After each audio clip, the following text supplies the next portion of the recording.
So here I am out on the open road. I've got the light on there, you can just see it in the bottom left of the screen, and I'm just riding up. There's quite a few roadworks on this road. They've been changing this junction, made a bit of a mess of it for cyclists if you ask me. Just look at this cut across the road that I have to make here, but I'm just going to pull up to the back of this car here, and this is a good example of the beam cut off. You can just kind of see it there. You just see that straight line across the back of the van. That's about the same height as the front of its bonnet, maybe the top of the radiator grille, somewhere around there. I don't think that's ever going to dazzle a motorist unless he's driving a Westfield or a Caterham or anything lower than that. Not many of those cars around. Here I am out on another road, not too far away from that one, but it's pitch black there. You can only just maybe see a little bit of the orange sky. I've got it on low power there, and in a sec I'll switch it to high power. There you go, that's on high power, and straight away you can see it's kind of like a trapezoidal sort of beam. It's very different than the Hope, which is just an even spread of light right from the bottom of the frame. You can see how sharp, look at that beam cut off there, you can see how sharp it is.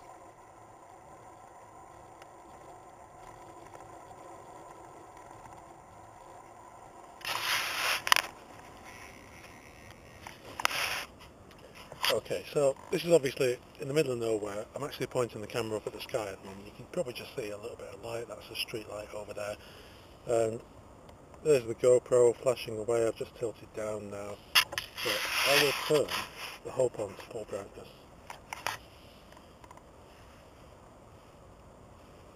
So you can see that's not too bad. I can actually see a bush over there.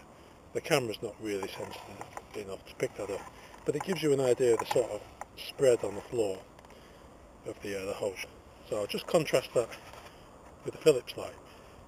What you also can't see is a lot of light is being cast up like a telegraph pole up there, but you'll have to take my word for that. So I'll turn this off and I'll put the Philips on. And look, it's much more focused beam. There's actually a bit more of that hedge, which you can't see. If I tilt the bike up there, it gives you an idea of how sharp the cutoff is. And what I also like about it is, I love that green light, that's quite nice that. But I also like how this is illuminated.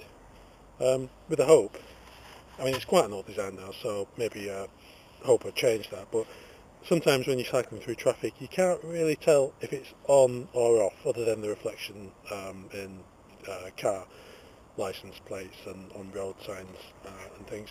The other thing I've got to say about the Philips is, because of that sharp cutoff, I haven't actually seen many reflective road signs yet. They seem to be a little bit too high for that beam cutoff, but I'm sure I can live with that. Anyway, I'll get on with my ride.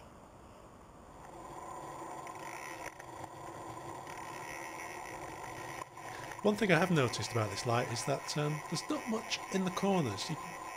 The GoPro exaggerates the effect a little bit. You'll probably see another clip in a second, but what I found is when I was cycling pretty quickly around some sharp corners in the pitch black, it was difficult to see what was coming up. You can see me doing the left here. Now I know I cycle this road pretty much every day, and I know there's a lot of potholes down here on the left. The council have filled some of them in, thankfully, but they're just kind of invisible. There they are, you can just see them now. It's, again, the GoPro exaggerates things. It's not quite as bad as that, but it's a little bit disconcerting. Don't get that on the Hope, but I think I'll just have to learn to live with that. Here I am a little bit further on, just coming past the entrance to Tatton Park in Cheshire. I ride this road every night, it's a great road, you can get some good speed down here. I've got the light on high power, there's plenty of cars coming in the opposite direction. Not one of them has flashed me, and considering that this light is easily putting out as many lumens as the Hope, I think that's remarkable. I've actually got a car behind me here at the moment, but I'm going probably 25 to 26, maybe 30 miles an hour down this little bit here. I've got it on full power. Again, everyone quite happy with that light, nobody flashing me. You can see it's well below the windscreens. I'm probably doing about 30 down there, and in a second you'll see the person behind me who's at this point is getting a little bit irritated. He'll now do something really clever and overtake me on a blind bend. Well, that's typical of the sort of thing you see when you're out cycling at night. Nothing unusual there, idiots everywhere. Here I am coming through, not quite sure what this area is called. It's the back end of Altrincham, maybe coming up towards Timperley, that kind of way, just filtering through traffic here. Plenty of light all around. You can probably just see the Philips light on the back and sides of some of the vehicles there. Won't be dazzling anybody in the mirrors, and I don't know if you can quite see it, but I've also got the Hope vision light on there as well. It's flashing away, just in case somebody's not quite paying attention.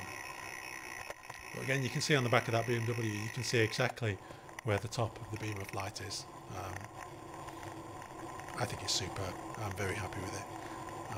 I would definitely recommend that if anybody's buying a front light for the bike, don't bother getting involved in the so-called lumens wars. You know, don't be going for these 800, 1200 lumens lights that are all singing, all dancing. That's, you know, as bright as the sun. Seriously, take a look at something like this.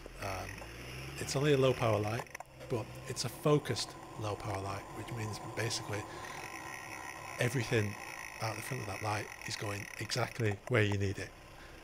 I think it's brilliant. I don't think I'll ever be buying another front light that isn't compliant with the same German standards that this light is compliant with. Well worth the 70, 80 quid that it cost me. Absolutely fantastic.